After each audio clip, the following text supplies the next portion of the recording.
చెప్పు ఏంటో అడిగావు ఇందాక నన్ను. మొత్తం క్వశ్చన్ చెప్పమంటావా? ఇప్పుడు కంపెనీ వాళ్ళు బస్తా ఇచ్చారు కదా వైట్ది, అదెందుకు మా అనవసరంగా తీసుకున్నావు ఏం చెప్పు. అప్పుడు వాళ్ళు మేడం మీరు తింటారా అని అడిగారు.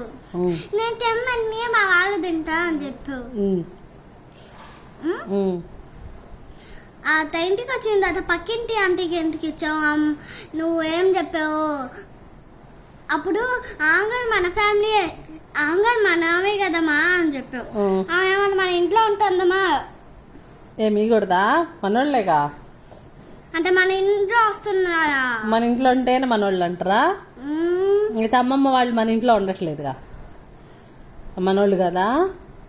వాళ్ళు ఏదో ఊళ్ళో ఉన్నారు, వాళ్ళు మనకి తెలియదుగా. ఆమె పేరు నీకు తెలుసా? వాళ్ళ ఆయన పేరు నీకు తెలుసా? వాళ్ళ కూతుళ్ళ పేరు నీకు తెలుసా? ఆ పేరు నీలిమ, వాళ్ళ ఆయన పేరు నాకు తెలియదు, వాళ్ళ కూతుళ్ళ పేరు కూడా నాకు తెలియదు. అయితే మన ఫ్యామిలీ ఎలా వద్ది? అయితే నీకు అమ్మమ్మ వాళ్ళ ఇంట్లో అందరూ తెలుసా? నీకు మీ నాయనమ్మ వాళ్ళ ఇంట్లో అందరు తెలుసా? మీ అత్తళ్ళ ఇంట్లో అందరు తెలుసా? చెప్పమ్మా.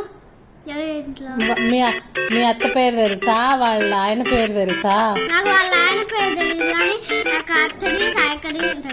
మరి ఇంకా వాళ్ళు ఎట్లా అవుతారు మనోళ్ళు? అత్త సాయక మనోళ్ళు.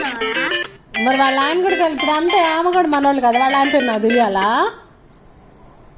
ఎవరో ఫోన్ చేస్తారు. నాకు తెలుసులే, నువ్వు చెప్పు.